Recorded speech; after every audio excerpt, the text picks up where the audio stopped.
We got the GDP data today for Q2. That's quarter two. That's the second 3 months, whatever. I went to community college. Anyway, it grew. Pretty exciting stuff. 2.07. Wait, that doesn't sound very good. Let's ask Carol Roth if that's very good. Carol Roth, our recovering investment banker and now this big fancy author, Carol Roth. Her new book is going like gangbusters, I might add. You Will Own Nothing. Okay, Carol, is that good? I mean, it grew. It didn't grow much, but it grew a little bit. Yeah, so this is the second read that we've gotten of this past quarter's GDP. It comes, there are three different reads, and so we saw a downward revision. Originally, it was supposed to be 2.4% growth. Now it's been pushed down to 2.1% growth. And, we'll see when we get the third read if that holds up or perhaps it gets pushed down again. So I would say, absent everything else, it's kind of like slow, whatever growth. The interesting thing, Jesse, about this particular read is that there's another measure of the economy that people don't usually hear about. We usually hear GDP, which measures the product side. You can measure the same thing, the economy, from the income side, income and dividends and taxes and all that kind of stuff. And usually those two are about the same, which is why you never hear about it. The weird thing that's happening is that for the first time in a very long time, there's this huge divergence between the readings. We're seeing 2.1% growth if you're measuring the products, but when you're measuring income, we're seeing 0.5% growth, which is telling everybody that something seems off, and we don't know if that means that the products measurement will come down, or maybe there's something else playing out behind the scenes. But there's a reason why people are feeling like they're in a recession or that the economy is a bit slower than it is perceived, and yet we still have this kind of like muddling along growth at 2.1% supposedly. Yeah, can you explain that, Carol? And I realize this might be a 10-minute answer. And if that's the case, you can just have the show for the rest of the night, Carol. But look, I talk to all kinds of normal people. I hang with normal people, as I know you do. And even the ones who aren't hurting definitely feel like their dollar doesn't go near as far. When I get with friends and family, they complain about the vacation they can't afford this year. They complain they can't go get that new car they're toughing out another year. That back to school supplies were twice as much. My neighbor told me twice as much this year as last year. So we hear that life is more expensive, meaning everyone's standard of living has been reduced, yet it's growing. What's happening? What am I seeing? Yeah, well, first of all, I'm impressed that you called me normal, because usually people call me a little bit crazy, but I'll take the normalcy. But in people's lives, we are having what is called, or at least what I'm calling, individual or personal recessions, where the average American, Main Street America, is really carrying the economy. So it's not that people are cutting back necessarily and seeing that growth slow. They're taking it on personally, which means that they have lower amounts of savings, which means they have more credit card debt, which is consistent with what we're seeing, right, in terms of credit cards, $1 trillion on the aggregate, which is a record. So people are really taking that on.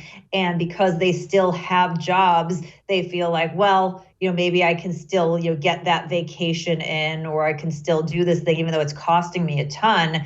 But at some point that taps out. Either there isn't the credit availability given to them, they decide that they don't have enough in savings, or, God forbid, we're seeing a little bit more tightness in the labor market, and maybe that becomes a concern. So that can only go on for so long. At the same time, you have to remember that part of the reason the GDP is expanding is because the government is spending so much money. I mean, they're just, spending like drunken sailors, with no disrespect meant to the drunken sailors.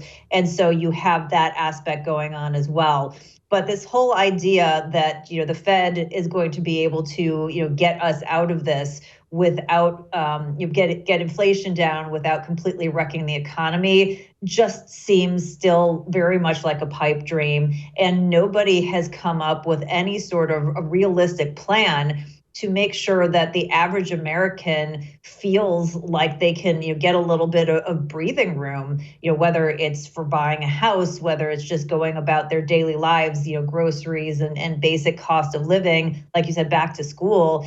People are hurting, and I'm just not hearing any discussion of that because, the people who are the elite and the rich and the well-connected really aren't hurting that much. And so, they don't really care. Carol, something that I think has national implications that other people don't is what you just brought up, the credit card debt. I saw personal credit card debt, $1 trillion, the highest amount ever. And to where a lot of people watching this right now might scoff at that. I don't care. I didn't run up my credit cards. Mine aren't maxed out. What do I care? Carol, if we have a personal bankruptcy problem that widespread in this country, that becomes an everyone problem, doesn't it? It sure does. And you have to remember that it's not just that the overall balances are high, but the interest rates are through the roof. I've seen that the averages are anywhere in the 22 to 24% range, which is just absolute, lunacy. And so, people are not only paying more in terms of putting it on credit, but the financing cost of that. They're taking a cue, by the way, from the government. Oh, let's just put it on our credit cards and we don't care what it is and we'll just finance it later. They're getting much, much higher rates. And so, yes, if that ends up collapsing and people are hurting, that brings down the whole economy because, as you and I have talked about before, the consumer makes up 70% of the economy. And so when the consumer no longer can spend, the government can only plug that hole so much.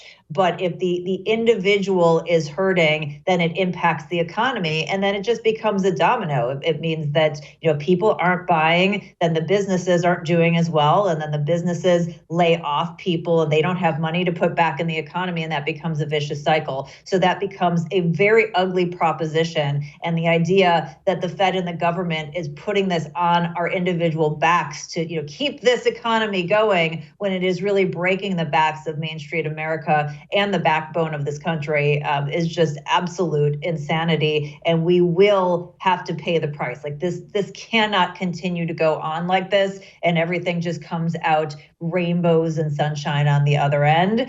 And, I hope it's not going to be too painful above and beyond the pain that we've already been feeling. But it's not a good trajectory. And that's why we really need to have some serious fiscal discussions in this country. Unfortunately, other than folks like yourself who like to highlight these things, everybody's distracted by absolute nothingness, by stupid insanity.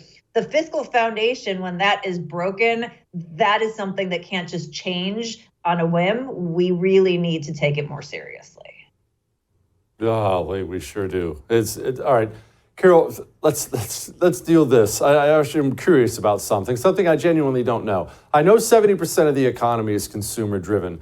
What I don't know is how much of that is normal person versus rich person, meaning that 70%, and I know they all contribute, but how much of that is Johnny Moneybags buying a new house in the Hamptons and a new yacht versus normal person buying bread and eggs? What are the percentages there?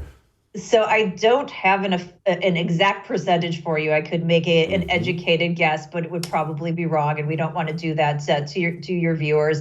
But what I will say is that they both play an important role, and it's not like the wealthiest people are just solely carrying the economy. It's a small percentage of the purchases. So yes, they do have some purchasing, but the bulk of that is going to be on the backs of the average American. So we can't just expect that, if the elites do well, that's just going to help us along. And that's why this entire scenario that we've been undergoing the last 15 years, where the Fed and government has put their hands on the scale and tipped it in favor of the wealthy and well-connected, is just so outrageous. And the fact that the media will not call it out, that they'll blame the consumer, they'll blame Putin, they'll blame anybody else, but they won't look the perpetrators in the eye, the Fed and the government, and say, you caused this. You're not going to be able to create the solution. We need you out of the way, and we need to remove the barriers to wealth creation for every single American. I wouldn't bank on it. Carol, her book is You Will Own Nothing. Go pick it up. Thank you, ma'am. Thank you. I have great news. If you enjoyed that, I have a YouTube channel you can subscribe to. Whatever I do, it'll be right there on YouTube. So go subscribe today.